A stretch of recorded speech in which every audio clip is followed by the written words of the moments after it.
Hello बच्चों, ये मेरे प्रिय विद्यार्थियों, स्वागत है आपको अपने YouTube channel exam success classes. आज हम लोग देखने वाले हैं बायोलॉजी चैप्टर 1 जैव प्रकर्म। इससे ऑब्जेक्टिव क्वेश्चन जो 2011 से लेकर 2025 तक पूछे गए होंगे बोर्ड एग्जाम में। यह प्रीवियस ईयर क्वेश्चन होगा। आप अगर इतना पढ़ लेते हैं तो आपका कम से कम 20 मार्क्स आ जाए। पहला क्वेश्चन है आपका प्रकाश संश्लेषण की क्रिया। ऑक्सीजन बाहर निकलता है। जो प्रकाश संश्लेषण की क्रिया होती है पेड़ पौधों में दिन के समय, उसमें ऑक्सीजन जो बाहर निकलता है वह कहां से निकलता है? ऑप्शन ए जल से, ऑप्शन बी CO2 यानी कार्बन डाइऑक्साइड से, ऑप्शन नंबर सी ग्लूकोज से, ऑप्शन नंबर डी डिकटियोसोम से। तो एक का जो राइट आंसर होगा वह होगा आपका ऑप्शन नंबर ए। जो ऑक्सीजन बाहर निकलती है वह आपके निकलती है जल से निकलती है। अगले क्वेश्चन की तरफ चलते हैं। अगला क्वेश्चन है आपका कुटपाद किस में पाया जाता है? Option number A paramecium, option number B euglena, option number C amoeba, option number D इनमें से कोई नहीं। जो कुटपाद पाया जाता है वह पाया जाता है अमीबा में। अमीबा क्या है भैया? तो अमीबा एक ये जीव है जो कुटपाद की सहायता से ही यह अपना भोजन पकड़ता है। भोजन पकड़ना कहिए चाहे भोजन का अंत ग्रहण कहिए, अंत ग्रहण वह किसके द्वारा होता है? वह होता है अमीबा में। किसके द्वारा होता है? कुटपाद के द्वारा होता है भोजन का अंत ग्रहण। अगले क्वेश्चन की तरफ चलते हैं। पत्तियों में गैसों का आदान प्रदान कहाँ होता है? ऑप्शन ए सीरा, ऑप्शन बी रंध्र, ऑप्शन सी मध्य सीरा, ऑप्शन नंबर डी इनमें से कोई नहीं। तो पत्तियों में जो गैसों का आदान प्रदान होता है वह होता है रंध्र या स्टोमाटा के माध्यम से। किसके माध्यम से? स्टोमाटा, रंध्र या स्टोमाटा के माध्यम से होता है। तो 3 का जो राइट आंसर होगा वह होगा आपका ऑप्शन नंबर बी। अगले क्वेश्चन की तरफ चलते हैं। अगला क्वेश्चन है मंड की परीक्षण के लिए हरी पत्ती पर आयोडीन डालने से पत्ती अल्कोहल में उबाला जाता है। किसके साथ उबाला जाता है? ऑप्शन ए मंड को घोलने के लिए, ऑप्शन बी क्लोरोफिल को घोलने के लिए, ऑप्शन सी पत्तियों को मुलायम करने के लिए, ऑप्शन डी इनमें से सभी के लिए। तो 4 का जो राइट आंसर होगा वह होगा ऑप्शन नंबर बी, क्लोरोफिल को घोलने के लिए। क्लोरोफिल का मंड पर असर पड़ रहा है कि नहीं पड़ रहा है इसका पता चल जाए। 4 नंबर क्वेश्चन का जो राइट आंसर होगा आपका ऑप्शन नंबर बी होगा। अगले क्वेश्चन की तरफ चलते हैं। स्लाइड को सर्वप्रथम कंपाउंड माइक्रोस्कोप में देखा गया था। जो स्लाइड थी वह उसको सर्वप्रथम कंपाउंड माइक्रोस्कोप में देखा जा सकता है। कितने एक्स पर? वह कितने गुना जूम करने के बाद में दिखाई देती है? ऑप्शन ए 5x, ऑप्शन बी 10x पर, ऑप्शन सी 25x पर, ऑप्शन नंबर डी 45x पर। तो इसका जो राइट आंसर होगा 5 का वह होगा आपके 10x पर। अगले क्वेश्चन की तरफ चलते हैं। 2018 में यह क्वेश्चन पूछा गया है। अगले क्वेश्चन की तरफ चलते हैं।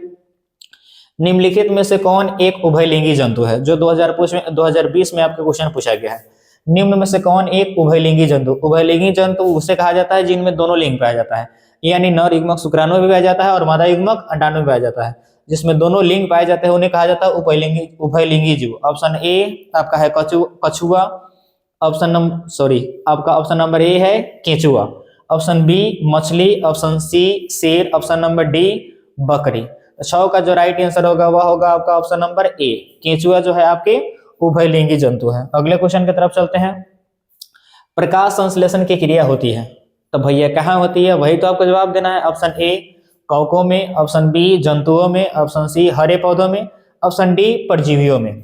तो प्रकाश संश्लेषण की जो क्रिया होती है वह होती है हरे पौधों में। तो राइट आंसर हो गया आपका ऑप्शन नंबर सी।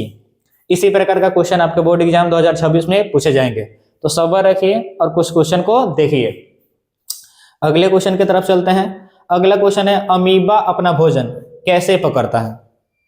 तब पहले अब बता चुके हैं कि अमीबा जो अपना भोजन पकड़ता है वह कुटपाद की सहायता से पकड़ता है। किसके द्वारा पकड़ता है? कुटपाद की सहायता से। ऑप्शन देख लेते हैं एक बार। ऑप्शन ए है स्पर्शक द्वारा, ऑप्शन बी जीभ द्वारा, ऑप्शन सी कुटपाद द्वारा, ऑप्शन नंबर डी मुंह द्वारा। तो जो 8 का आंसर राइट आंसर होगा वह होगा आपका ऑप्शन नंबर सी। अमीबा जो अपना भोजन पकड़ता है वह कुटपाद के द्वारा करता है। यहाँ भोजन पकड़ने की जगह पर वह अंत ग्रहण भी दे सकता है। तो क्वेश्चन के ऊपर डिपेंड करिएगा, तब भी आंसर होगा कथी? कुटपाद के द्वारा। अमीबा में भोजन का जो अंत ग्रहण होता है वह किसके द्वारा होता है? कुटपाद के द्वारा होता है। अगले क्वेश्चन की तरफ चलते हैं। कौन सा एंजाइम वसा पर क्रिया करता है? कौन सा एंजाइम वसा पर क्रिया करता है? Option number A pepsin, option number B trypsin, option number C lipase, option number D amylase. 9 का जो राइट आंसर होगा वह होगा option number C, lipase enzyme वसा पर क्रिया करता है। चलिए अगले क्वेश्चन की तरफ चलते हैं। अमीबा में अधिकांश पोषण कैसे होता है? अमीबा में अधिकांश पोषण कैसे होता है? ऑप्शन ए शाकाहारी, ऑप्शन बी अंतग्रहण, ऑप्शन सी सर्वाहारी, ऑप्शन नंबर डी स्वपोषी। तो अमीबा में जो अधिकांश पोषण होता है वह अंतग्रहण के द्वारा होता है, तो राइट आंसर हो जाएगा आपका ऑप्शन नंबर बी। अगले क्वेश्चन की तरफ चलते हैं। किसकी उपस्थिति के कारण पौधे का रंग हरा दिखाई देता है?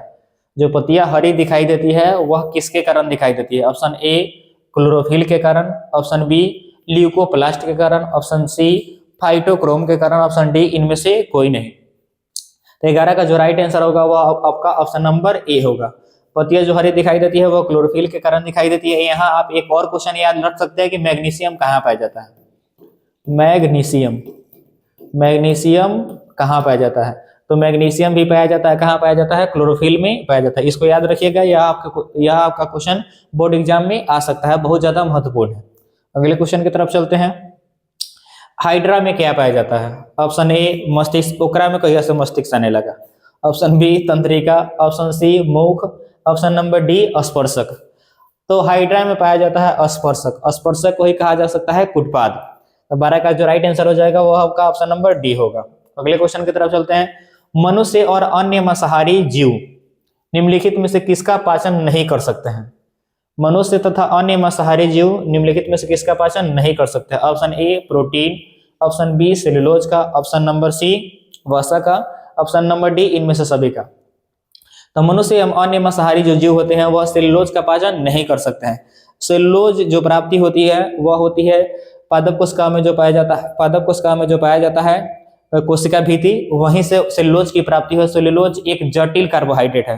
सेलुलोज क्या है? एक जटिल कार्बोहाइड्रेट है जिसको हम लोग पचा नहीं सकते हैं, ना कोई मांसाहारी जंतु पचा सकता है, वो उसको पाचन कर सकते हैं तो गाय भैंस कर सकती है सेलुलोज का पाचन। कितना भी घास फूस खा लेती है उसे, तो सबको कुछ होता है? हम लोग खा ले ठाए लग जाएगा हम लोग को। अगले क्वेश्चन की तरफ चलते हैं। निम्नलिखित में से परजीवी पादप का उदाहरण क्या है? निम्नलिखित में से परजीवी पादप का उदाहरण क्या है? Option number A bacteria, option number B cuscuta, option number B विषाणु, ऑप्शन नंबर डी कवक। आप कस्कुटका देखकर घबरा गए हैं, भैया ई केकर नाम है रे? वाह, आ गई क्वेश्चन। तो परजीवी पादप का जो उदाहरण है कस्कुटा, यानी इसको हम लोग साधारण भाषा में अमरबेल का पौधा कहते हैं, अमरबेल का पौधा। अब आपके सांस में सांस आई होगी कि भैया अल्लाह, अब के तो हमारा ऑप्शन दिखा, अमरबेल का पौधा। तो परजीवी पादप का जो उदाहरण है वह आपका कस्कुटा यानी अमरबेल का पौधा है, जिसे साधारण कस्कुटा का ही साधारण भाषा में नाम क्या है? अमरबेल का पौधा। तो हम लोग पढ़ते हैं अमरबेल का पौधा, अमरबेल का पौधा। दूसरा एग्जाम में पूछ लिया कथी? कस्कुटा, दिमाग हिल जाएगा। तो आप लोग पहले ही जान लीजिए कि अमरबेल का पौधा कस्कुटका का ही दूसरा का नाम है। अगले क्वेश्चन की तरफ चलते हैं। मनुष्य में मुख गुहा में कितने जोड़ी लार ग्रंथियां पाई जाती है?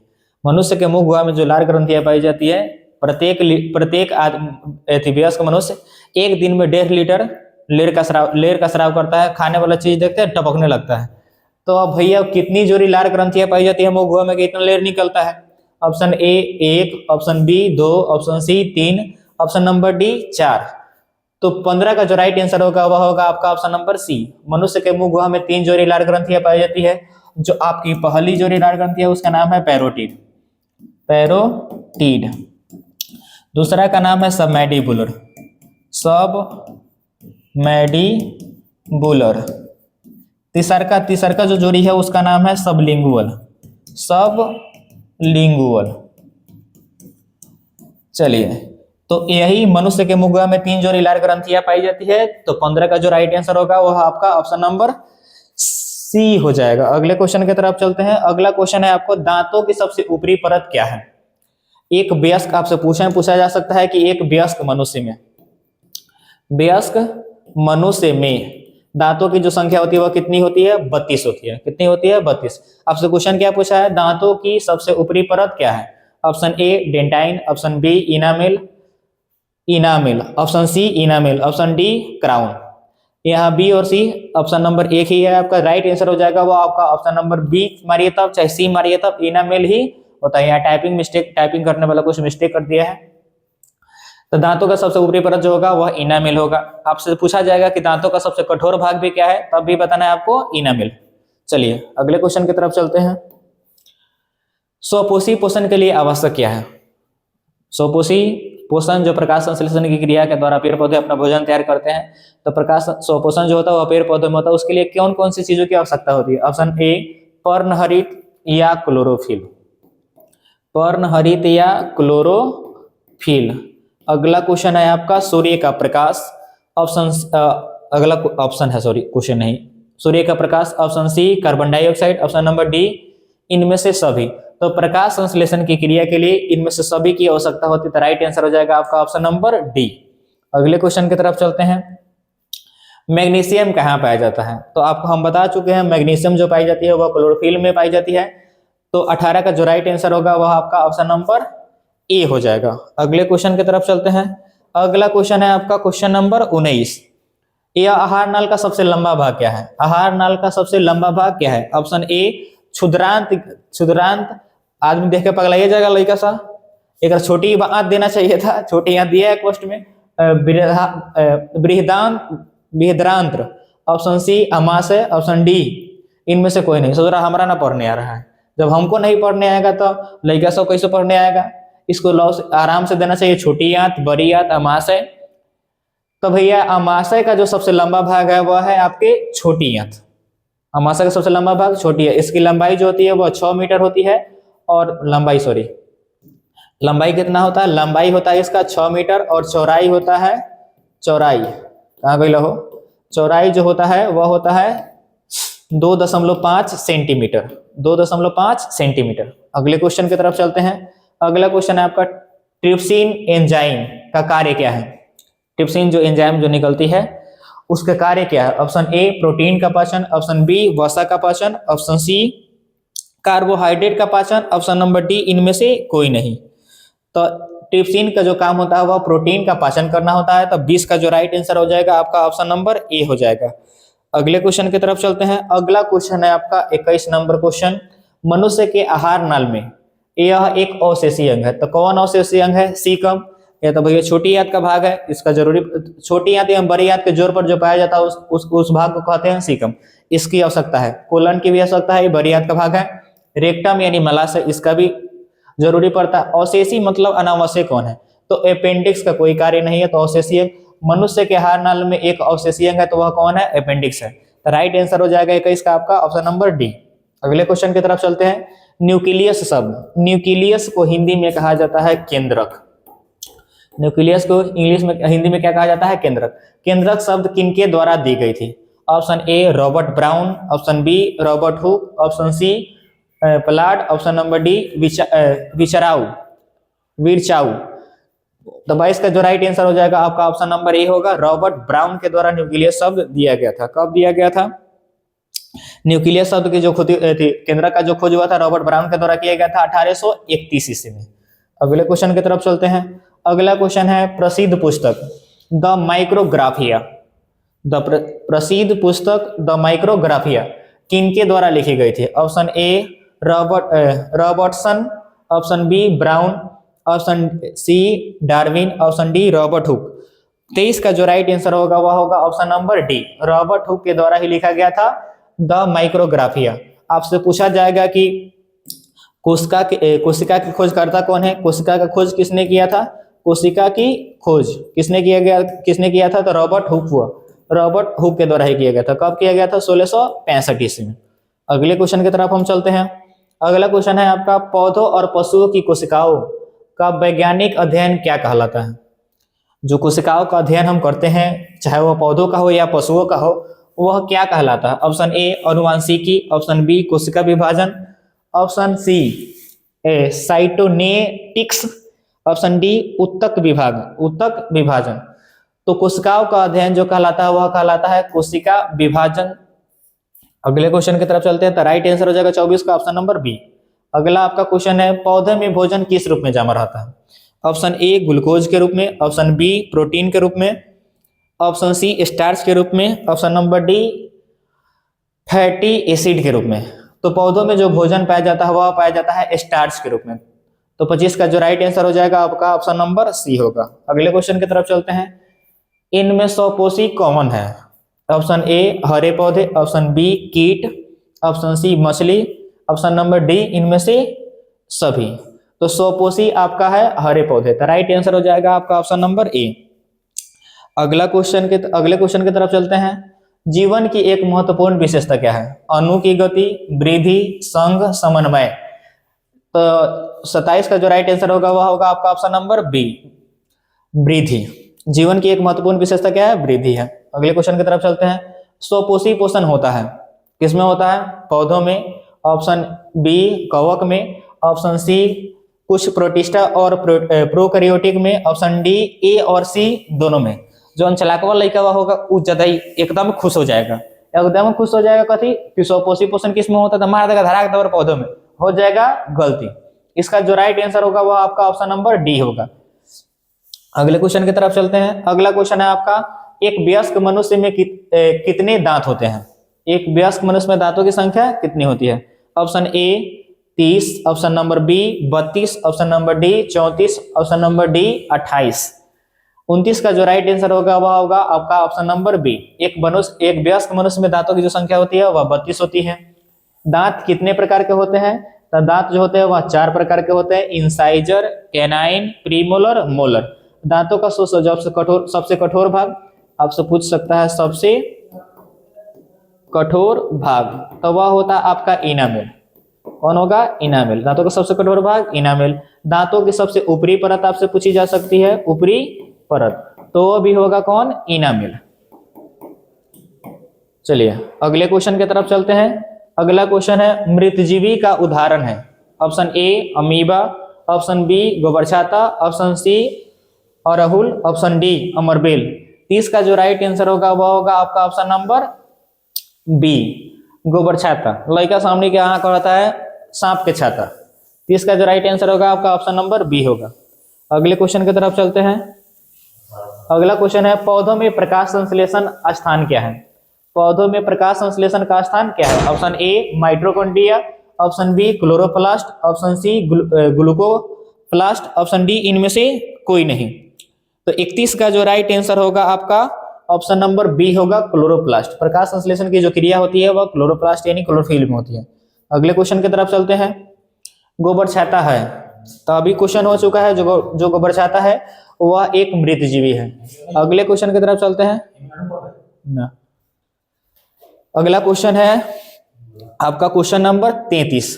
दांतों का कठोरतम भाग क्या है? तो अभी आपको बताया है कि दांतों का जो सबसे कठोर भाग होता है वह होता है इनामेल। तो 33 का जो राइट आंसर होगा वह होगा आपका ऑप्शन नंबर बी। अगले क्वेश्चन की तरफ चलते हैं। अगला क्वेश्चन है आपका अपघटक का उदाहरण है। अपघटक का उदाहरण है, ऑप्शन ए गाय, ऑप्शन बी कवक, ऑप्शन सी बाघ, ऑप्शन डी घास। तो 34 का जो राइट आंसर होगा वह होगा आपका ऑप्शन नंबर बी। अपघटक का उदाहरण है तो वह आपके कवक हो जाएंगे। अगले क्वेश्चन की तरफ चलते हैं। अगला क्वेश्चन है आपका क्वेश्चन नंबर 35। इनमें से किस रंग की प्रकाश किरण प्रकाश संश्लेषण के लिए सबसे ज्यादा प्रभावी मानी जाती है? ऑप्शन ए हरा, ऑप्शन बी नीला, ऑप्शन नंबर सी पीला, ऑप्शन नंबर डी लाल। तो 35 का जो राइट आंसर होगा वह होगा आपके लाल हो जाएगा, ऑप्शन नंबर डी। अगले क्वेश्चन की तरफ चलते हैं। स्टार्च की उपस्थिति की जांच के लिए किस विलयन का उपयोग होता है? Option A iodine, option number B safranin, option number C eosin, option number D methylene. 36 का जो राइट आंसर होगा वह होगा आपका ऑप्शन नंबर ए। स्टार्च की उपस्थिति की जांच के लिए आयोडीन के घोल का प्रयोग होता है। अगले क्वेश्चन की तरफ चलते हैं। प्रकाश संश्लेषण की दर निम्न में से किन कारकों पर निर्भर करती है? ऑप्शन ए प्रकाश के गुण पर, ऑप्शन बी प्रकाश की मात्रा पर, ऑप्शन सी ए और बी दोनों पर, ऑप्शन नंबर डी इनमें से कोई नहीं। तो 37 का जो राइट आंसर होगा वह प्रकाश के गुण पर भी निर्भर करती है और प्रकाश की मात्रा पर भी निर्भर करती है। तो 37 का जो राइट आंसर होगा वह होगा आपके ऑप्शन नंबर सी। अगले क्वेश्चन की तरफ चलते हैं। कोशिका झिल्ली किस प्रकार की झिल्ली है? ऑप्शन ए पारगम्य, ऑप्शन बी अपारगम्य, ऑप्शन सी अर्धपारगम्य, ऑप्शन नंबर डी इनमें से कोई नहीं। तो कोशिका झिल्ली जो है वह एक प्रकार की अर्धपारगम्य झिल्ली है। कुछ गिनी चुनी पदार्थों को ही कोशिका झिल्ली अपने से अंदर आने देती है और अपने से अंदर बाहर जाने देती है। अगले क्वेश्चन की तरफ चलते हैं। क्वेश्चन नंबर अगला है आपका 39। क्लोरोफिल वर्ण का रंग है ऑप्शन ए हरा, ऑप्शन बी नीला, ऑप्शन सी लाल, ऑप्शन नंबर डी सफेद। तो 39 का जो राइट आंसर होगा वह होगा आपका ऑप्शन नंबर ए। क्लोरोफिल वर्ण का जो रंग होता है वह हरा होता है। आपसे यहाँ से एक और क्वेश्चन याद रखिएगा कि मैग्नीशियम कहाँ पाया जाता है, तो वह क्लोरोफिल में पाया जाता है। अगले क्वेश्चन की तरफ चलते हैं। कवक में पोषण की कौन सी विधि पाई जाती है? ऑप्शन ए स्वपोषी, ऑप्शन बी मृतजीवी, ऑप्शन सी समभोजी। तो कवक में जो पाया जाता है वह मृतजीवी पोषण पाया जाता है। तो 40 का जो राइट आंसर होगा वह होगा आपका ऑप्शन नंबर बी। स्वपोषी का उदाहरण आपसे पूछा जाएगा तो आप हरे पेड़ पौधे बताइएगा। समभोजी का उदाहरण पाया जाएगा तो हम लोग खुद खड़े हैं यहाँ मनुष्य के रूप में। अगले क्वेश्चन की तरफ चलते हैं। Question number 41। कहाँ गई लो, कहाँ भागत रहती? पीत कहाँ से स्रावित होता है? बहुत ज्यादा महत्वपूर्ण क्वेश्चन है भैया। पीत कहाँ से स्रावित होता है? ऑप्शन ए अमाशय से, ऑप्शन बी मुगवा से, ऑप्शन सी यकृत से, कि ऑप्शन डी छोटी आंत से। 41 का जो राइट आंसर होगा वह होगा आपका ऑप्शन नंबर सी यकृत या लीवर से। यकृत या लीवर से आपका कथी स्रावित होता है? पीत स्रावित होता है। पीत एक प्रकार का क्षारीय द्रव है, इसको भी याद रखिएगा। यहाँ से एक और क्वेश्चन याद रख सकते हैं कि मानव शरीर की सबसे बड़ी ग्रंथि क्या है? तो वह हो जाएगा आपका यकृत या लीवर। जब बड़का बता दिए तो छोट को सुन लो कि मनुष्य के शरीर की सबसे छोटी ग्रंथि जो होती है वह होती है पीनियल ग्रंथि। पीनियल यह क्या है? सबसे छोटी ग्रंथि है। सबसे बड़का सब ग्रह याद करवाता है कि मानव शरीर की सबसे बड़ी ग्रंथि क्या है, सबसे बड़ी ग्रंथि क्या है, तो वो तो होता है यकृत या लीवर। मानव शरीर की सबसे छोटी ग्रंथि जो होगी वह आप भी याद रखिएगा। मानव शरीर की सबसे छोटी ग्रंथि जो होती है वह पीनियल ग्रंथि होती है। अगले क्वेश्चन की तरफ चलते हैं। कृमि रूप परिशेषिका किसका हिस्सा है? कृमि रूप परिशेषिका किसका हिस्सा? ऑप्शन ए आहार नल का, ऑप्शन बी तंत्रिका तंत्र का, ऑप्शन सी वाहिकीय तंत्र का, ऑप्शन नंबर डी प्रजनन तंत्र का। जो 42 का जो राइट आंसर होगा वह होगा आपका ऑप्शन नंबर ए। कृमि रूप परिसेविका जो हिस्सा है वह आहार नल का है। 42 का राइट आंसर ए हो गया। अगले क्वेश्चन की तरफ चलते हैं। रंध्र मुख्यतः पाए जाते हैं, ये जो रंध्र या स्टोमेटवा होता है वह कहाँ पाया जाता है? ऑप्शन ए जड़ों में है, ऑप्शन बी पत्तियों पर, ऑप्शन सी तना पर, ऑप्शन डी इनमें से कोई नहीं। 43 का जो राइट आंसर होगा वह होगा पत्तियों पर। रंध्र या स्टोमेटा जो पाया जाता है वह पत्तियों पर पाया जाता है। थोड़ा थोड़ा भोजपुरी फील आ रहा है, आने दो भोजपुरी फील। अगले क्वेश्चन की तरफ चलते हैं। रंध्र का मुख्य कार्य क्या है? प्रकाश संश्लेषण करना, ऑप्शन बी गैसों के विनिमय एवं वाष्पोत्सर्जन करना, ऑप्शन सी पोषण, ऑप्शन नंबर डी भोजन का परिवहन करना। तो रंध्र या स्टोमेटा का जो मुख्य कार्य है वह गैसों का विनिमय है और वाष्पोत्सर्जन है। तो 44 का जो राइट आंसर हो जाएगा वह आपके ऑप्शन नंबर बी हो जाएंगे। अगले क्वेश्चन की तरफ चलते हैं। प्रकाश संश्लेषण की क्रिया, प्रकाश किस प्रकार की अभिक्रिया है? कहाँ होती है? प्रकाश संश्लेषण की जो क्रिया होती है वह प्रक्रिया होती है वह कहाँ होती है? क्लोरोप्लास्ट के स्ट्रोमा में, ऑप्शन बी क्लोरोप्लास्ट के ग्राना में, ऑप्शन सी कोशिका द्रव्य में, ऑप्शन डी माइटोकॉन्ड्रिया में। तो 45 का जो राइट आंसर होगा वह ऑप्शन नंबर बी होगा। क्लोरोप्लास्ट के ग्राना में प्रकाश संश्लेषण की क्रिया होती है। 2023 वाला का हालत खराब कर दिया हो गया, बड़ी डीप पूछ ले। अगला क्वेश्चन है आपका 46 नंबर क्वेश्चन, याद कर लीजिएगा उसको। प्रकाश संश्लेषण की ओर प्ररोह की गति होती है। प्रकाश की ओर जो होने वाली गति होती है, कथी तो पूछ लिया प्ररोह। प्रकाश की ओर जो होने वाली गति है उसको हम लोग किस नाम से जानते हैं? ऑप्शन ए गुरुत्वानुवर्तन, ऑप्शन बी जलानुवर्तन, ऑप्शन सी रसायनानुवर्तन, ऑप्शन डी प्रकाश अनुवर्तन। जो प्रकाश की ओर होने वाली गति होती है उसको प्रकाश अनुवर्तन के नाम से जाना जाता है। तो 46 का जो राइट आंसर होगा वह आपके ऑप्शन नंबर डी होगा। अगले क्वेश्चन की तरफ चलते हैं। पेप्टिक अल्सर हो सकता है। पेप्टिक अल्सर एक प्रकार की घाव होती है जो होती है आमाशय में। तो कैसे हो सकता है? ऑप्शन ए सामान्य भोजन खाने से, ये काहेला होगा, सामान्य भोजन आदमी खाएगा तो काहेला घाव होगा। ऑप्शन बी कम भोजन खाने से, यहू से ना होगा। ऑप्शन सी लंबे समय तक भूखे रहने से, ऑप्शन डी इनमें से कोई नहीं। तो पेप्टिक अल्सर जो घाव हो सकता है वह लंबे समय तक भूखे रहने से हो सकता है। तो फास्टिंग पर ज्यादा ध्यान नहीं दीजिए, चापते रहिए। अगले क्वेश्चन की तरफ चलते हैं। अगला क्वेश्चन है मुख गुहा का पिछला भाग कहलाता है। मुख गुहा का पिछला भाग क्या कहलाता है, ये वाला भाग क्या कहलाता है, तो ये वाला भाग जो होता है वह ग्रसनी होता है। चलिए तो 48 का जो राइट आंसर हो जाएगा वह आपका ऑप्शन नंबर ए होगा। अगले क्वेश्चन की तरफ चलिए। अगला क्वेश्चन है आपका क्षुद्रांत, दिमाग हिल जाता है, छोटी आंत है भैया, छोटी आंत। छोटी आंत में स्थित रसांकुर का क्या कार्य है? ऑप्शन ए अवशोषण का सतही क्षेत्रफल बढ़ाना, ऑप्शन बी अवशोषण का सतही क्षेत्रफल घटाना, ऑप्शन सी अवशोषण अवरुद्ध करना, ऑप्शन नंबर डी इनमें से कोई नहीं। 49 का जो राइट आंसर होगा वह होगा आपके ऑप्शन नंबर सी, अवशोषण का सतही क्षेत्रफल बढ़ाना। यह जो छोटी आंत में रसांकुर पाया जाता है वह कार्य होता है उसका। अगले क्वेश्चन की तरफ चलते हैं। 50वां क्वेश्चन है आपका परजीवी पौधा एक उदाहरण है। परजीवी पौधा का कौन उदाहरण है? ऑप्शन ए गोबर छाता, option B bryophyllum, option C अमरबेल, ऑप्शन डी चीर। तो 50 का जो राइट आंसर होगा वह आपका ऑप्शन नंबर सी हो जाएंगे। परजीवी पौधा का जो उदाहरण है वह अमरबेल का पौधा का। 51 नंबर क्वेश्चन है ग्रहणी भाग है। ऑप्शन ए बड़ी आंत का, ऑप्शन बी छोटी आंत का, ऑप्शन सी मुख गुहा का, ऑप्शन डी आमाशय का। तो ग्रहणी जो भाग है वह छोटी आंत का भाग है। छोटी आंत 3 भागों में बटी होती है। छोटी आंत 3 भागों में बटी होती है, जिसका पहला भाग होता है ग्रहणी, दूसरा भाग है आपका जेजुनम और तीसरा भाग है आपका इलियम। तो ग्रहणी जो आपका भाग है वह है भाग छोटी आंत की। ग्रहणी किसकी भाग है? छोटी आंत की भाग है। तो राइट आंसर हो जाएगा आपका ऑप्शन नंबर बी। अगले क्वेश्चन की तरफ चलते हैं। अगला क्वेश्चन है आपका मुख गुहा में आहार का कौन सा भाग का पाचन होता है? मुख गुहा में आहार के कौन सा भाग का पाचन होता है? Option A protein, option B carbohydrate, option C वसा, ऑप्शन डी न्यूक्लिक अम्ल। तो मुख गुहा में जो होता है वह कार्बोहाइड्रेट का पाचन होता है। तो राइट आंसर हो जाएगा आपका ऑप्शन नंबर बी। अगले क्वेश्चन की तरफ चलते हैं। अगला क्वेश्चन है आपका प्रकाश संश्लेषण होता है। ऑप्शन ए दिन में, ऑप्शन बी रात में, ऑप्शन सी दिन और रात दोनों में, ऑप्शन डी इनमें से कोई नहीं। जो प्रकाश संश्लेषण की क्रिया होती है वह पेड़ पौधों में होती है, वह केवल और केवल दिन के समय हो सकती है, क्योंकि दिन के समय सूर्य का प्रकाश उपस्थित होता है। बिना सूर्य के प्रकाश की उपस्थिति के प्रकाश संश्लेषण की क्रिया असंभव है। तो राइट आंसर हो जाएगा आपका ऑप्शन नंबर ए। अगले क्वेश्चन की तरफ चलते हैं। कर्मानुकुंचन गति पाई जाती है। जो कर्मानुकुंचन गति होती है वह कहाँ होती है? ऑप्शन ए कोलन में, ऑप्शन बी ग्रास नली में, ऑप्शन सी आमाशय में, ऑप्शन डी छोटी आंत में।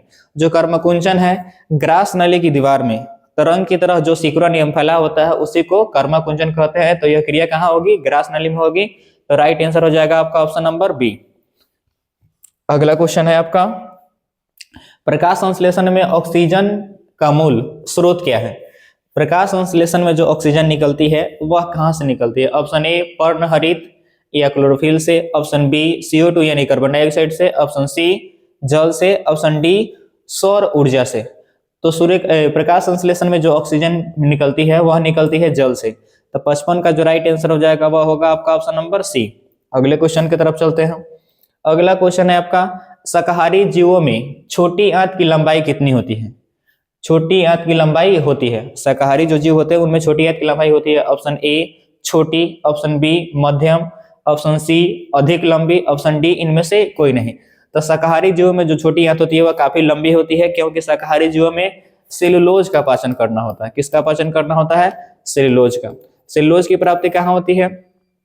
जो पेड़ पौधों में कोशिका भीति पाई जाती है, पादप कोशिका में जो कोशिका भीति पाई जाती है वहीं से मिलता है आपको सेलुलोज। तो सेलुलोज का पाचन शाकाहारी जीव करते हैं, तो इस कारण उनमें अत्यधिक लंबी छोटी आंत पाई जाती है। अगले क्वेश्चन की तरफ चलते हैं।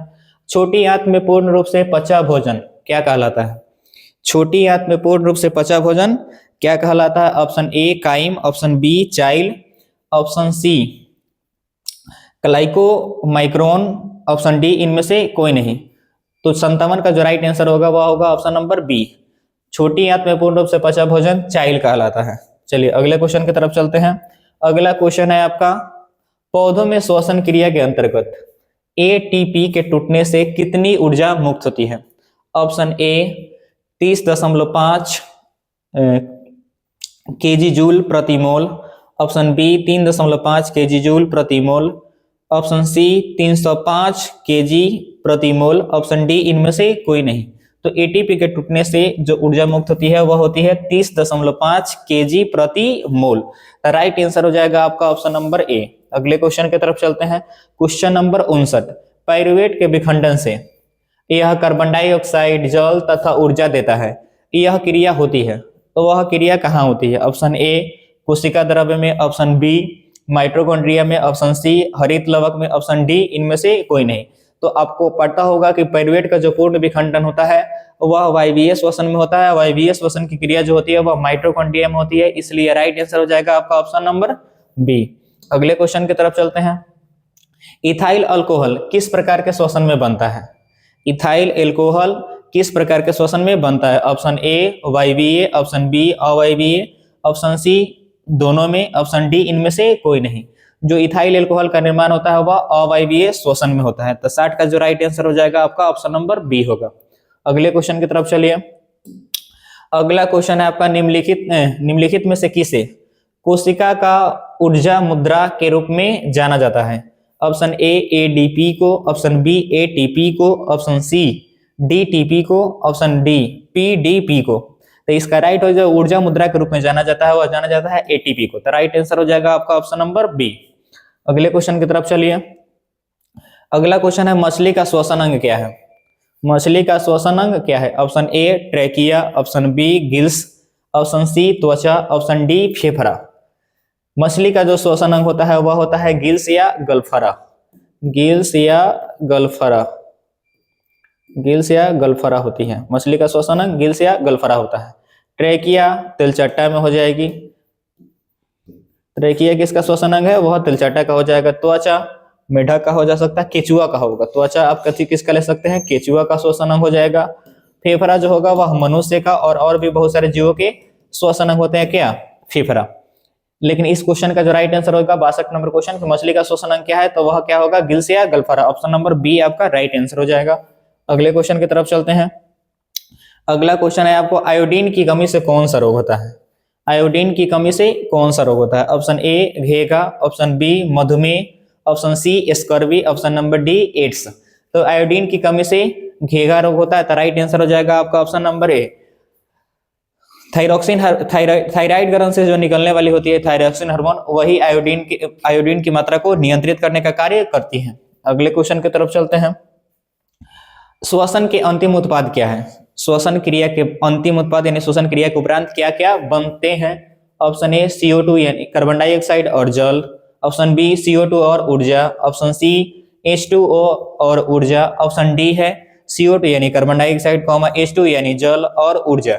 तो श्वसन के अंतिम उत्पाद वह CO2 भी है, जल भी है और ऊर्जा भी है। तो राइट आंसर हो जाएगा आपका ऑप्शन नंबर डी। अगले क्वेश्चन की तरफ चलते हैं। अगला क्वेश्चन है तिलचट्टा में कितने जोड़े श्वास रंध्र पाए जाते हैं? तिलचट्टा का जो श्वसन अंग होता है वह होता है ट्रैकिया।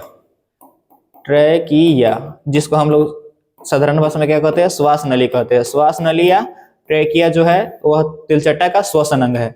तो उसमें कितने जोड़े श्वास रंध्र पाए जाते हैं? तो वह पाए जाते हैं 65 का जो राइट आंसर होगा वह ऑप्शन नंबर सी होगा, 10 जोड़ा पाया जाता है। अगले क्वेश्चन की तरफ चलते हैं। श्वसन के अध्ययन के लिए उपयोग किए जाने वाले बीज है, तो वह सुबो के बीज है कि अंकुरित बीज है कि उबला हुआ बीज है कि कुचले हुए बीज है?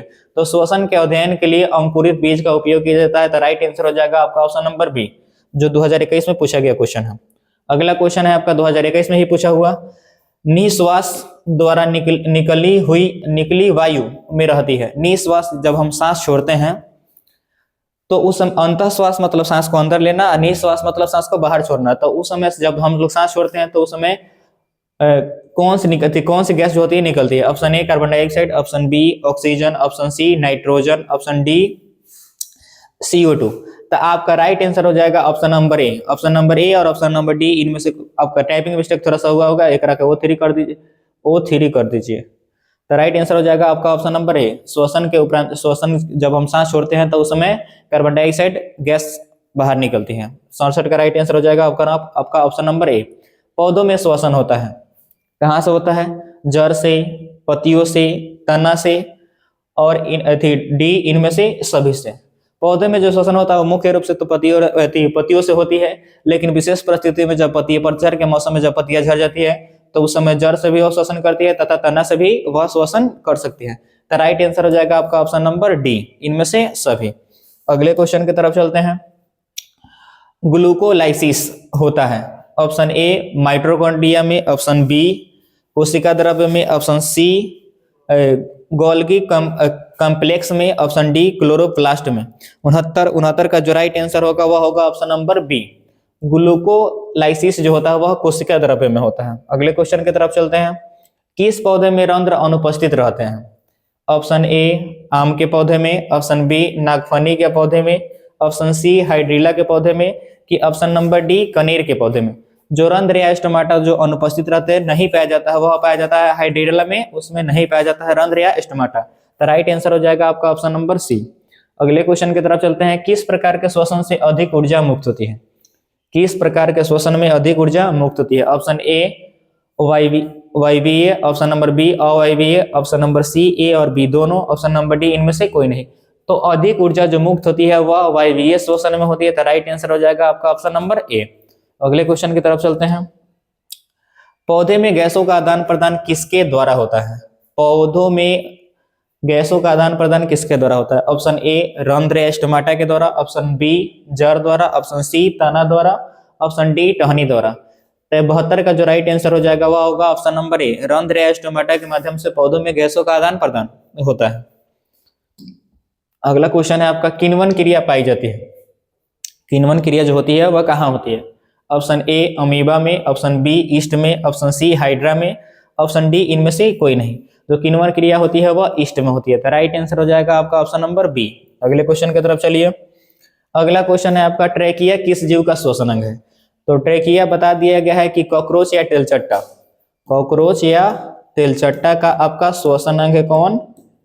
ट्रेकिया। श्वास नली या ट्रेकिया जो श्वसन अंग है वह किसका है? कॉकरोच यानी तेलचट्टा का। तो राइट आंसर हो जाएगा आपका ऑप्शन नंबर सी।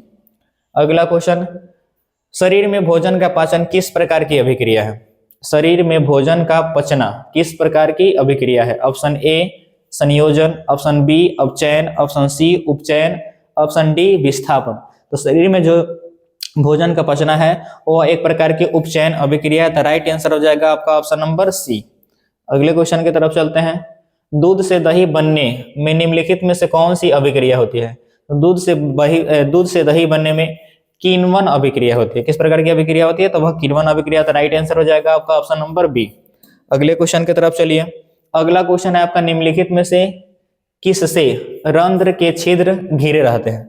तो रंध्रों को जो घिरे रहते हैं वह कौन घिरे रहते हैं? ऑप्शन ए क्यूटिकल से, ऑप्शन बी गाइड कोशिकाओं से, ऑप्शन सी वात रंध्रों से, ऑप्शन डी इनमें से कोई नहीं।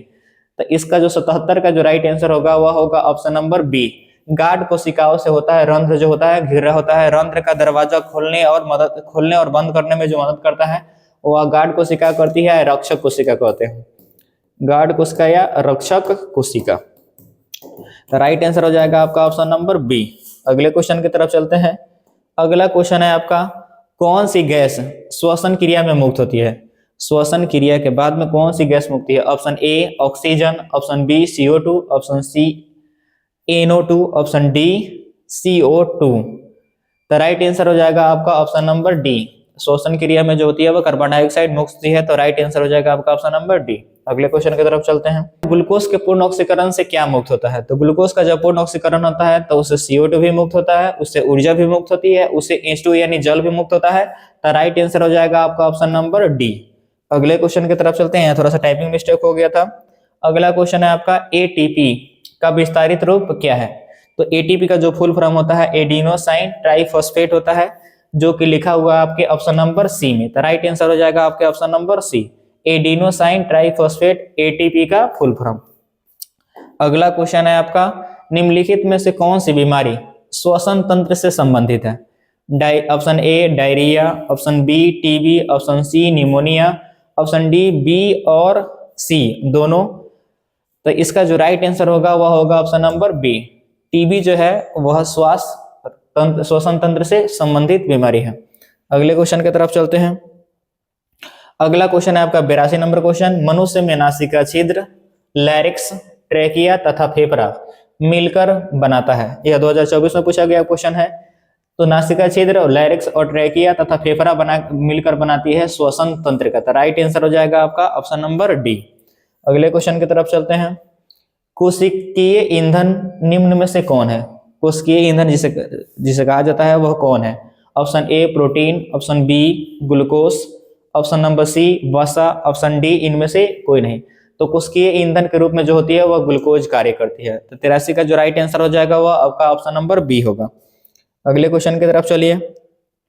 अगला क्वेश्चन है एटीपी में फॉस्फेट की संख्या कितनी होती है? Option A 1, option B 2, option number C 3, option number D 4। 84 का जो राइट आंसर होगा वह होगा ऑप्शन नंबर सी। एटीपी में जो फॉस्फेट की संख्या होती है वह 3 होती है। अगले क्वेश्चन की तरफ चलिए। निम्न में सबसे तेज हृदय धड़कन किसका होता है? जो सबसे तेज जो दिल धड़कती है वह किसका धड़कता है? ऑप्शन ए हमारा तुम्हारा नहीं धड़कता है, option B whale, option B चूहा, ऑप्शन सी हाथी, ऑप्शन डी आदमी। तो जो सबसे तेज गति से जो हृदय की धड़कन होती है वह होती है चूहा की। तो राइट आंसर हो जाएगा आपका ऑप्शन नंबर बी। अगले क्वेश्चन की तरफ चलते हैं। रक्त में ऑक्सीजन का वाहक कौन होता है? रक्त में ऑक्सीजन का वाहक कौन होता है? ऑप्शन ए वसा, option B hormone, option C haemoglobin, option D carbohydrate. तो 86 का जो राइट आंसर होगा वह होगा ऑप्शन नंबर सी। हीमोग्लोबिन है वह रक्त का वाहक है। अगले क्वेश्चन की तरफ चलिए।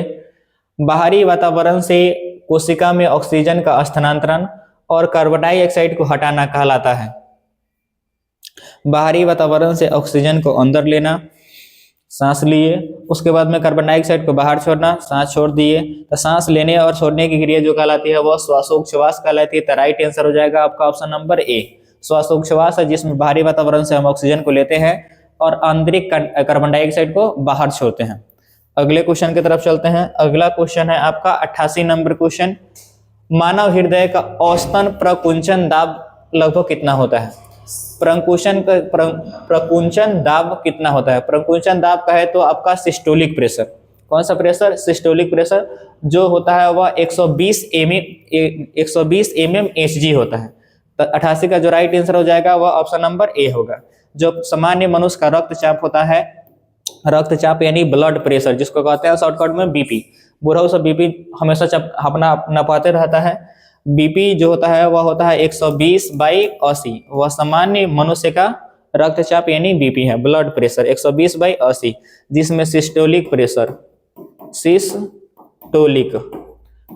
जो होता है वह होता है 120 और डायस्टोलिक प्रेशर जो होता है, डायस्टोलिक प्रेशर वह होता है 80 mmHg। सिस्टोलिक प्रेशर को ही कहा जाता है प्रकुंचन दाब, और डायस्टोलिक प्रेशर को कहा जाता है अनुशीतलन दाब। एक बार देख लीजिएगा, क्या है कि आगे भी आपको ऐसे क्वेश्चन मिलेंगे। अगले क्वेश्चन की तरफ चलिए। अगला क्वेश्चन है आपका पौधों में वाष्पोत्सर्जन किस भाग से होता है? पौधे में जो वाष्पोत्सर्जन की क्रिया होती है, अनावश्यक जल की मात्रा को वो सब क्या कर देते हैं? उत्सर्जित कर देते हैं। तो वह कहाँ से होता है? ऑप्शन ए जड़, ऑप्शन बी तना, ऑप्शन सी पत्ता, ऑप्शन डी फूल। तो पौधों में जो वाष्पोत्सर्जन की क्रिया होती है वह पत्ता के माध्यम से होती है। तो राइट आंसर हो जाएगा आपका ऑप्शन नंबर सी। अगला क्वेश्चन है आपका खुला परिसंचरण तंत्र किस में पाया जाता है? खुला परिसंचरण तंत्र का मतलब होता है किस जंतु में जो होती है वह नस वगैरह नहीं पाई जाती है। नस, समझ गया?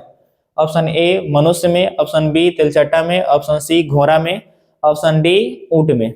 जो नस नहीं पाई जाती है वह पाया जाता है तिलचट्टा में। तिलचट्टा में कौन मतलब नस वगैरह नहीं पाया जाता है, मरेगा तो 50 दिन उजार का खून फेंक देगा, काहे कि उसके खून में हीमोग्लोबिन भी नहीं पाया जाता है। 90 का जो राइट आंसर होगा वो आपका ऑप्शन नंबर बी। पादप में फ्लोएम उत्तरदायी होता है। पौधों में जो जाइलम फ्लोएम पाई जाती है उसके बारे में कहा जा रहा है कि आपको फ्लोएम का क्या कार्य है। ऑप्शन ए जल सम्मोहन, ऑप्शन बी भोजन सम्मोहन, ऑप्शन सी एमिनो अम्ल का सम्मोहन, ऑप्शन डी ऑक्सीजन का वहन। तो फ्लोएम जो उत्तरदायी होता है वह भोजन के सम्मोहन के लिए या भोजन के स्थानांतरण के लिए होता है। अगले क्वेश्चन की तरफ चलते हैं। यहीं पे आप जल का समझ लीजिए। तो जल का जो संवहन होता है वह होता है जाइलम के द्वारा। किसके द्वारा होता है? जाइलम के द्वारा। आगे यह क्वेश्चन आपको मिलेंगे, चलिए चिंता मत कीजिए। एक कोशिकीय शैवाल में जल का परिवहन ... द्वारा होता है। एक कोशिकीय शैवाल में जो जल का परिवहन होता है वह किस क्रिया द्वारा होता है? ऑप्शन ए परासरण, ऑप्शन बी विसरण, ऑप्शन सी अवशोषण, ऑप्शन डी रसारोहण। तो इसका जो 92 का जो राइट आंसर होगा वह होगा ऑप्शन नंबर बी। एक कोशिकीय शैवाल में जो जल का परिवहन होती है वह विसरण क्रिया द्वारा होती है, क्योंकि उसका जो पूरा शरीर होता है वह पर्यावरण के संपर्क में रहता है। अगले क्वेश्चन की तरफ चलते हैं। रक्त कौन से अवयव घायल स्थान से रक्त स्राव के मार्ग को रक्त का थक्का, यहाँ पे ध्यान दीजिएगा, रक्त का थक्का बनाकर अवरोध करता है। तो रक्त का थक्का बनाने में वह कौन सा सहायक होता है? लाल रक्त कोशिका यानी आरबीसी सहायक होता है, कि ऑप्शन नंबर बी आपका श्वेत रक्त कोशिका यानी डब्ल्यूबीसी सहायक होता है, कि ऑप्शन नंबर सी प्लेटलेट्स यानी रक्त पट्टिकाणु या रक्त बीमाणु स्रावित होता है, कि ऑप्शन नंबर डी लसिका सहायता करता है। तो रक्त का थक्का बनने में जो सहायता करता है वह करता है प्लेटलेट्स, आपका रक्त पट्टिकाणु या रक्त बीमाणु। तो राइट आंसर हो जाएगा आपका ऑप्शन नंबर सी। अगला क्वेश्चन है आपका, सामान्य अनुशीतलन रक्त का दाब क्या है? तो आपको पता है कि जो सामान्य मनुष्य का रक्त दाब होता है वह होता है 120/80, 120 mmHg और 80 mmHg। तो ईता है आपका प्रकुंचन दाब, प्रकुंचन दाब जिसको कहा जाता है सिस्टोलिक प्रेशर। यह है आपका अनुशीतलन दाब, अनुशीतलन दाब जिसको कहा जाता है डायस्टोलिक प्रेशर। आपसे पूछा कथी है अनुशीतलन दाब, तो अनुशीतलन दाब कितना है? 80 mmHg होगा, 80 mmHg, सॉरी 80 mmHg यहाँ पर नो है। तो राइट आंसर हो जाएगा आपका ऑप्शन नंबर ए। अगले क्वेश्चन की तरफ चलिए। अगला क्वेश्चन है आपका क्वेश्चन नंबर 95। रुधिर का कौन सा अवयव रक्त स्राव को रोकने में मदद करता है? रक्त स्राव को रोकने में मदद करता है यानी रक्त के थक्का बनाने में मदद करता है। ऑप्शन ए लसिका, option B plasma, option C platelets, option D इनमें से कोई नहीं। तो रक्त के थक्का बनाने में जो सहायता करता है वह करता है प्लेटलेट्स यानी रक्त पट्टिकाणु या रक्त बीमाणु। तो राइट आंसर हो जाएगा आपका ऑप्शन नंबर सी। एक घुमाइला से आप घूमिएगा नहीं, रक्त स्राव को रोकने यानी रक्त का थक्का बनाने में सहायता करता है। अगले क्वेश्चन की तरफ चलते हैं। स्टोमाटा के खुलने और बंद होने की क्रिया को कौन नियंत्रित करता है? देखते हैं कि जो गेट जो होते हैं बड़े बड़े स्कूलों में चाहे बड़े बड़े कॉलेजों में जो होते हैं एक गार्ड पाया जाता है जो दरवाजा को बंद करता है और खोलता है। ठीक उसी प्रकार जो रंध्र है स्टोमाटा में जो गार्ड को शिकायत होती है, जिसको रक्षक को शिकायत कहते हैं, वही उसके खुलने में और बंद होने में कथी करती है? मदद करती है। तो राइट आंसर हो जाएगा आपका ऑप्शन नंबर ना है द्वार कोशिका, ऑप्शन नंबर ए आपका हो जाएगा राइट आंसर हो जाएगा। अगले क्वेश्चन की तरफ चलते हैं।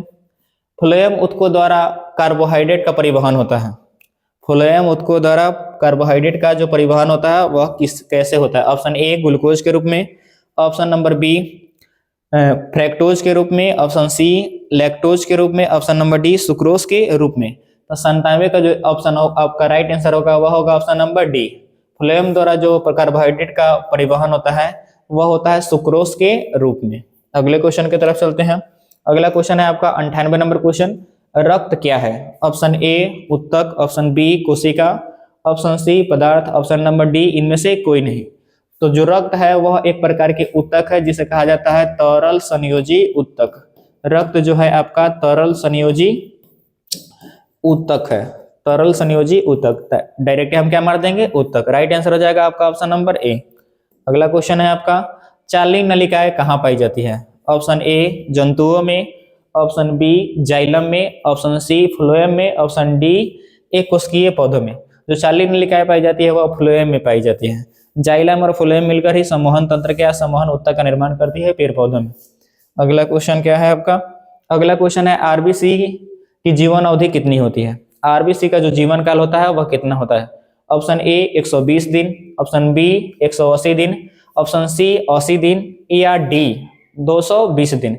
तो आरबीसी यानी लाल रक्त कोशिकाओं का जो जीवन काल होता है वह होता है 120 दिन। तो राइट आंसर हो जाएगा आपका ऑप्शन नंबर ए। अगले क्वेश्चन की तरफ चलिए। अगला क्वेश्चन है आपका 101 नंबर क्वेश्चन। सम्मोहन उत्तक के रूप में पाए जाते हैं। सम्मोहन उत्तक के रूप में क्या पाए जाते हैं पेड़ पौधों में? Option A epidermis, option B xylem, option C phloem की ऑप्शन नंबर डी बी और सी दोनों। तो सम्मोहन उत्तक के रूप में दोनों जाने जाते हैं, जाइलम और फ्लोएम दोनों। तो राइट आंसर हो जाएगा आपका ऑप्शन नंबर डी बी और सी दोनों। अगले क्वेश्चन की तरफ चलिए। रुधिर चाप नियंत्रित करता है। जो रुधिर चाप नियंत्रित होता है ब्लड प्रेशर वह कौन करता है? ऑप्शन ए थाइमस द्वारा, ऑप्शन बी थायराइड द्वारा, ऑप्शन सी एड्रिनल द्वारा कि ऑप्शन डी वृषण द्वारा। तो रुधिर चाप यानी रक्त ब्लड प्रेशर जो नियंत्रित होती है वह नियंत्रित होती है एड्रिनल द्वारा। अगले क्वेश्चन की तरफ चलिए। हृदय से रक्त को संपूर्ण शरीर में पंप किया जाता है, जो पंप करने का काम होता है वह किसका होता है? फेफड़ा का? ना, ओकर का काम सांस लेना छोड़ना है। ऑप्शन बी निलय का, ऑप्शन सी अलिंदो का, ऑप्शन डी इनमें से सभी का। तो इसका जो 103 का जो राइट आंसर होगा वह ऑप्शन आपका बी सही होगा, राइट आंसर। हृदय से रक्त को संपूर्ण शरीर में भेजने का जो काम होता है वह निलय का होता है, नीचे वाले पार्ट का। जो मनुष्य का हृदय होता है वह 4 भागों में बटा होता है, 2 अलिंद और 2 निलय। तो जो निलय वाले पार्ट होते हैं वही क्या करते हैं? रक्त को पंप करते हैं। अगले क्वेश्चन की तरफ चलिए। अगला क्वेश्चन है आपका, हीमोग्लोबिन की कमी से क्या होता है?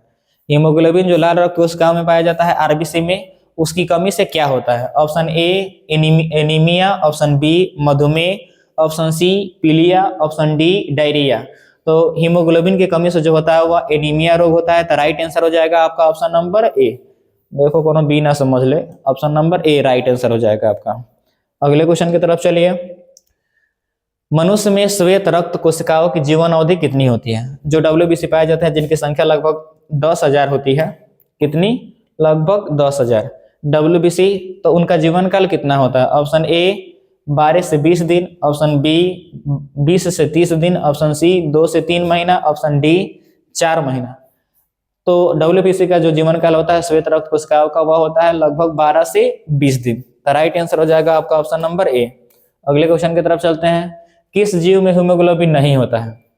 ऑप्शन ए मक्खी में, ऑप्शन बी मनुष्य में, ऑप्शन सी पक्षी में, ऑप्शन डी इनमें से कोई नहीं। तो इसका जो राइट आंसर होगा वह होगा ऑप्शन नंबर ए।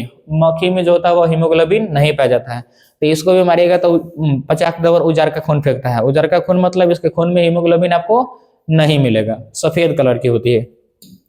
अगले क्वेश्चन की तरफ चलिए।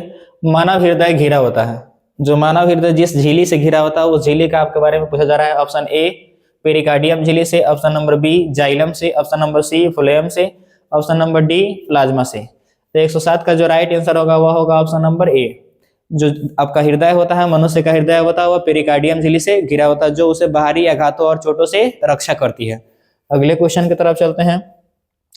ऑक्सीजन का वाहक कौन है? Option A WBC, option B लसिका, option C RBC, option number D इनमें से कोई नहीं। तो आपके आरबीसी में ही पाया जाता है हीमोग्लोबिन। आरबीसी में आपको मिलेगा कथी? हीमोग्लोबिन मिलेगा, हीमोग्लोबिन। वही जो होता है वह ऑक्सीजन का वाहक होता है। तो राइट आंसर हो जाएगा आपका ऑप्शन नंबर सी। अगले क्वेश्चन की तरफ चलिए। अगला क्वेश्चन है ब्लड ए, ब्लड समूह ए, जो ब्लड ग्रुप ए होता है में कौन एंटीबॉडी होता है? Option A, option number B antibody, option number C A B antibody, option D O antibody. तो ब्लड ग्रुप जो ए होता है उसमें एंटीबॉडी ए ही पाया जाता है। तो राइट आंसर हो जाएगा आपका ऑप्शन नंबर ए। अगले क्वेश्चन की तरफ चलते हैं। दोहरा परिसंचरण तंत्र नहीं पाया जाता है। दोहरे परिसंचरण का मतलब क्या होता है कि हृदय को रक्त को एक चक्र पूरा करने के लिए उसको हृदय से 2 बार गुजरना पड़ता है, उसे ही दोहरा परिसंचरण तंत्र कहते हैं। तो वह किस में नहीं पाया जाता है? ऑप्शन ए मनुष्य में होता है, ऑप्शन नंबर बी मेढक, ऑप्शन नंबर सी पक्षी, ऑप्शन नंबर डी मछली। तो दोहरा परिसंचरण जो होता है वह मछली में नहीं पाया जाता है। तो राइट आंसर हो जाएगा आपका ऑप्शन नंबर डी। अगले क्वेश्चन की तरफ चलिए। गार्ड कोशिका की कौन सी भित्ति मोटी होती है? जो रक्षक कोशिका होती है, जो गार्ड कोशिका होती है, जो उसकी आंतरिक भित्ति होती है, अंदर वाली भित्ति, वो क्या होती है? मोटी होती है। तो इसका राइट आंसर हो जाएगा आपका हो जाएगा भीतरी। राइट आंसर हो जाएगा 111 का ए। अगले क्वेश्चन की तरफ चलिए। मानव हृदय में कोष्ठकोश की संख्या कितनी होती है? कोष्ठक पूछे तब, चाहे वेश में पूछे तब, वेश में पूछे तब या आपसे कक्ष पूछे तब। तो मनुष्य के हृदय में कोष्ठ पूछे, वेश में पूछे, उसकी जो संख्या होती है वह होती है 4। 2 अलिंद होता है, 2 निलय होता है। तो कुल मिला के कितना हो गया? 4 गो। अगले क्वेश्चन की तरफ चलिए। रक्त के लाल होने के मुख्य कारण इनमें से कौन है? जो रक्त लाल दिखाई देता है वह किसके कारण दिखाई देता है? ऑप्शन ए हीमोग्लोबिन की उपस्थिति के कारण, ऑप्शन बी थ्रोम्बिन की उपस्थिति के कारण, ऑप्शन सी थ्रोम्बोप्लास्टिन का पाया जाना, कि ऑप्शन नंबर बी फाइब्रिन के कारण। तो रक्त का जो लाल दिखाई देता है वह हीमोग्लोबिन की उपस्थिति के कारण दिखाई देता है। राइट आंसर हो जाएगा आपका ऑप्शन नंबर ए। अगले क्वेश्चन की तरफ चलिए। निम्नलिखित में से कौन से यंत्र का उपयोग रक्त दाब मापने के लिए किया जाता है? ब्लड प्रेशर यानी जो नापा जाता है, बीपी जो नापा जाता है, वह किससे नापा जाता है? ऑप्शन ए बैरोमीटर से, ऑप्शन बी मैनोमीटर से, ऑप्शन सी एस्फिग्मो मैनोमीटर से, कि ऑप्शन नंबर डी इनमें से कोई नहीं। तो इसका जो रक्तचाप की माप होती है रक्त दाब की, वह होती है एस्फिग्मो मैनोमीटर से होती है। तो राइट आंसर हो जाएगा आपका ऑप्शन नंबर सी। लसिका का रंग क्या होता है? ऑप्शन ए हरा, ऑप्शन बी लाल, ऑप्शन सी हल्का पीला, ऑप्शन नंबर डी हल्का नीला है, ऑप्शन नंबर सी हल्का, उसके बाद ऑप्शन नंबर डी हल्का पीला। तो लसिका जो होती है वह चिपचिपा द्रव है जो हल्के पीले रंग की होती है। तो राइट आंसर हो जाएगा आपका ऑप्शन नंबर डी। अगले क्वेश्चन की तरफ चलिए। ऑक्सीजन के परिवहन के लिए कौन जिम्मेदार रक्त का घटक है? ऑक्सीजन के लिए जिम्मेदार जो होता है, ऑक्सीजन का जो वाहक होता है वह होता है हीमोग्लोबिन। कौन होता है? हीमोग्लोबिन होता है। तो हीमोग्लोबिन किस में पाया जाता है? तो वह पाया जाता है आरबीसी में। तो 116 का जो राइट आंसर हो जाएगा ऑप्शन नंबर ए। अगले क्वेश्चन की तरफ चलिए। रुधिर क्या है? रुधिर क्या है? एपिथेलियमी ऊतक है कि पेशी ऊतक है कि ऑप्शन नंबर सी तंत्रिका ऊतक है कि ऑप्शन नंबर डी तरल संयोजी ऊतक है? तो आपको पहले ही बताया जा चुका है कि रक्त जो है एक प्रकार का तरल संयोजी ऊतक है। तो राइट आंसर हो जाएगा आपका ऑप्शन नंबर डी। अगले क्वेश्चन की तरफ चलिए। अगला क्वेश्चन है आपका प्लाज्मा के अलावा रक्त में पाया जाता है। तो प्लाज्मा के अलावा रक्त में क्या पाया जाता है? ऑप्शन ए लाल रक्त कोशिकाएं, ऑप्शन बी श्वेत रक्त कोशिकाएं, ऑप्शन सी पटिकानु, ऑप्शन नंबर डी इनमें से सभी।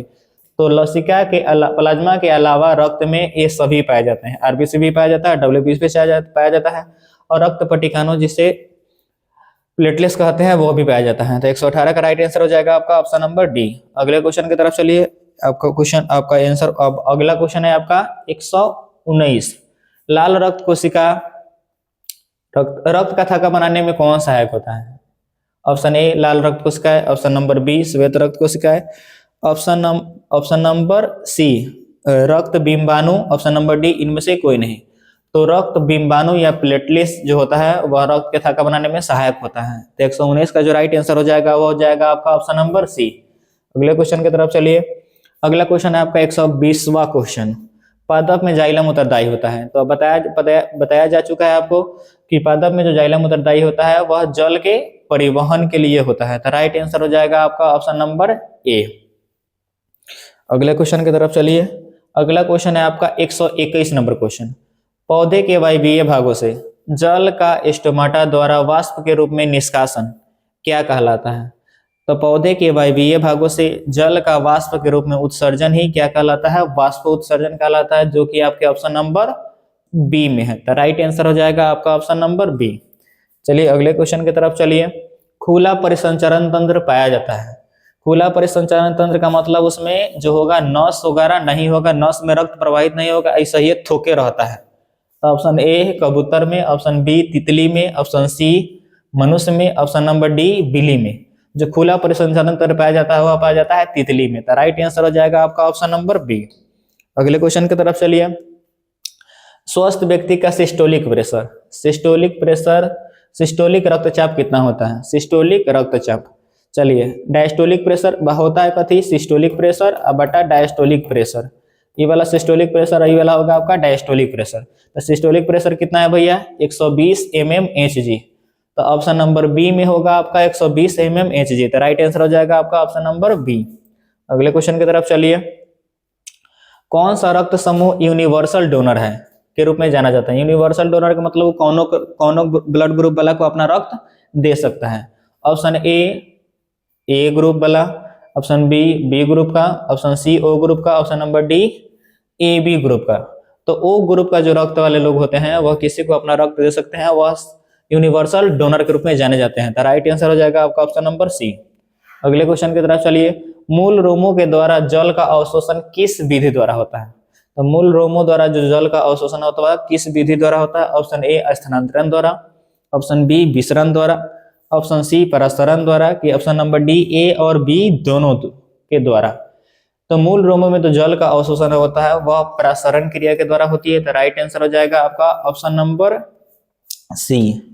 अगला क्वेश्चन है आपका, उच्च रक्तचाप की अवस्था को क्या कहते हैं? उच्च रक्तचाप का मतलब होता है ब्लड प्रेशर का बढ़ जाना। तो जब बीपी सामान्य से अधिक हो जाती है, ब्लड प्रेशर जब सामान्य से अधिक हो जाता है, जब रक्तचाप सामान्य से अधिक हो जाता है, तो उसको कहा जाता है हाइपरटेंशन। क्या कहा जाता है? हाइपरटेंशन। तो रक्तचाप ऊंच हो जाना क्या कहलाएगा? हाइपरटेंशन कहलाएगा। तो 126 का जो राइट आंसर हो जाएगा आपका ऑप्शन नंबर सी हो जाएगा। ये सब क्वेश्चन जो है आपका 2025 में पूछे गए क्वेश्चन है, यह भी 2025 का क्वेश्चन है। हृदय में रक्त का प्रवाह होता है बाएं अलिंद से दाएं निलय की तरफ, बाएं अलिंद से दाएं निलय की तरफ, कि दाएं अलिंद से बाएं निलय की तरफ, कि ऑप्शन नंबर डी ए और बी दोनों। लड़का सा दाया बाया करते रह जाएगा, राइट आंसर हो जाएगा आपका ऑप्शन नंबर डी। बाएं अलिंद से बाएं निलय की भी ओर होता है और दाएं अलिंद से दाएं निलय की तरफ भी होता है। राइट आंसर हो जाएगा आपका ऑप्शन नंबर डी। अगले क्वेश्चन की तरफ चलते हैं। क्वेश्चन नंबर 128, कृत्रिम वृक्क किन अवशिष्ट उत्पादों को रुधिर से अपोहन द्वारा पृथक करता है? कृत्रिम वृक्क तो सबसे पहले बता देते हैं कि डायलिसिस को कहा जाता है, डायलिसिस मशीन को, डायलिसिस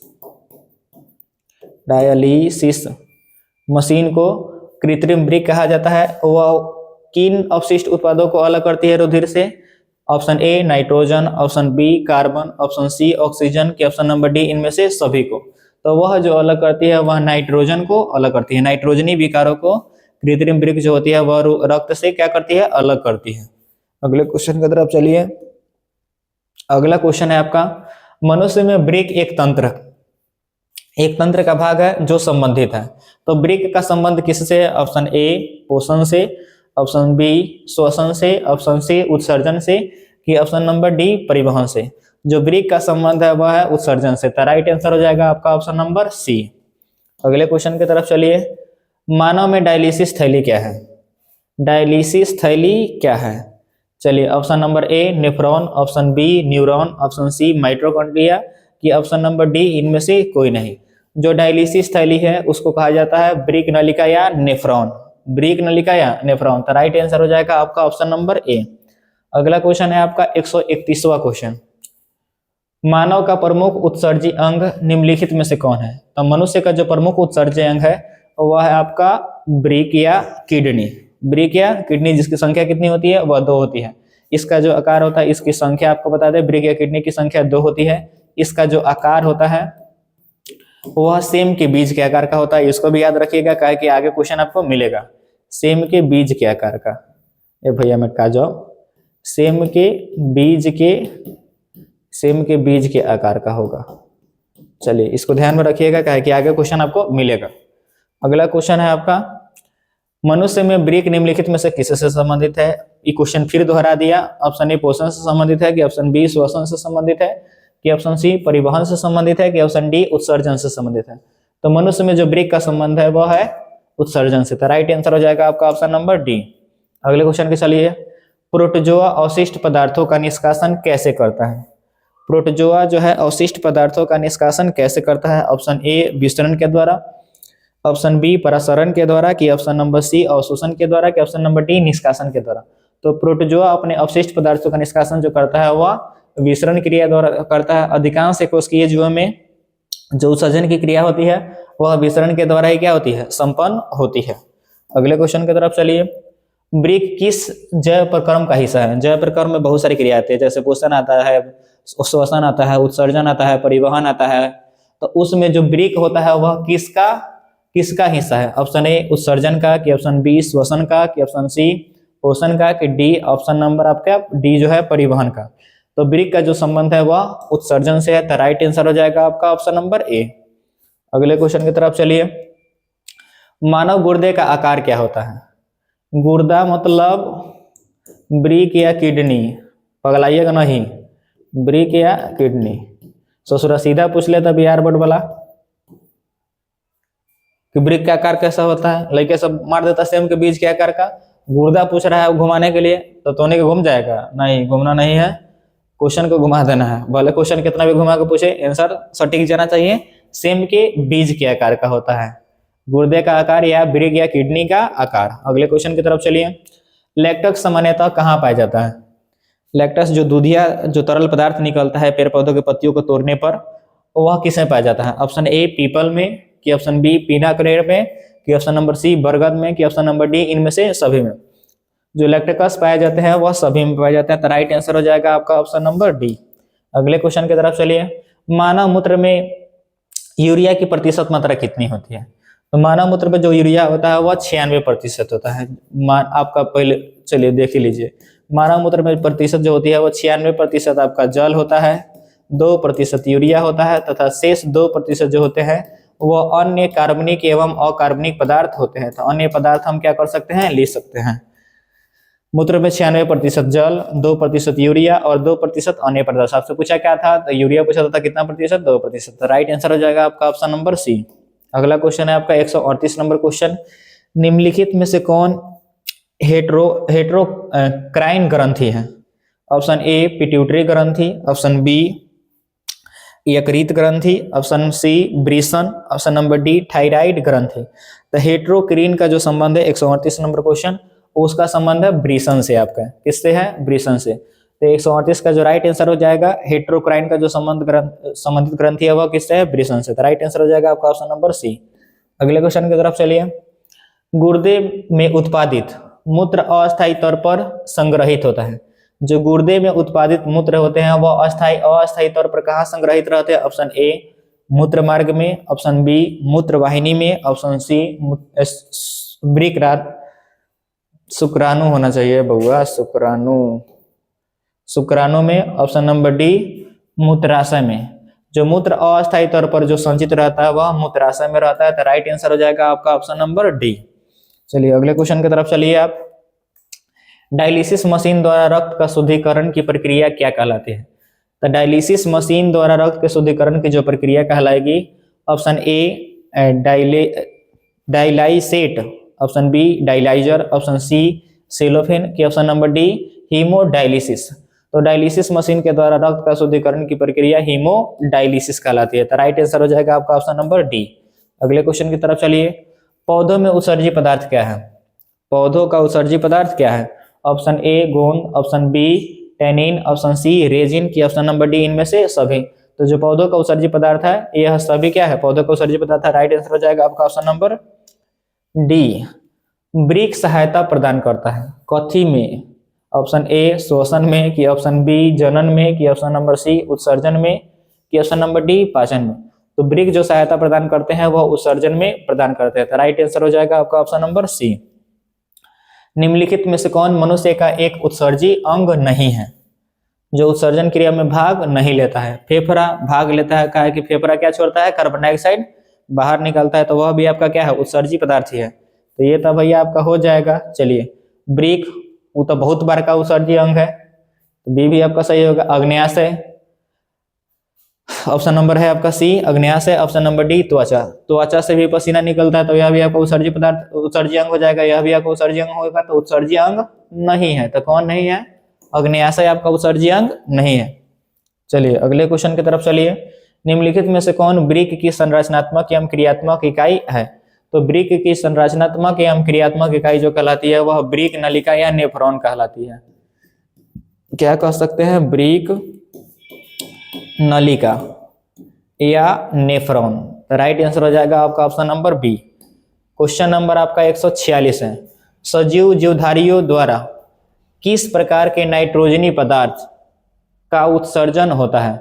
ऑप्शन ए अमोनिया का, ऑप्शन बी यूरिक अम्ल का, ऑप्शन सी यूरिया का, कि ऑप्शन नंबर डी इनमें से सभी का। तो सजीवों में जो नाइट्रोजनी पदार्थ होते हैं कचरा टाइप के, वह अमोनिया के रूप में भी होता है, यूरिक अम्ल भी होता है और यूरिया भी होता है। तो राइट आंसर हो जाएगा आपका ऑप्शन नंबर डी। अगले क्वेश्चन की तरफ चलिए। यूरिया रक्त में कहां से प्रवेश करती है?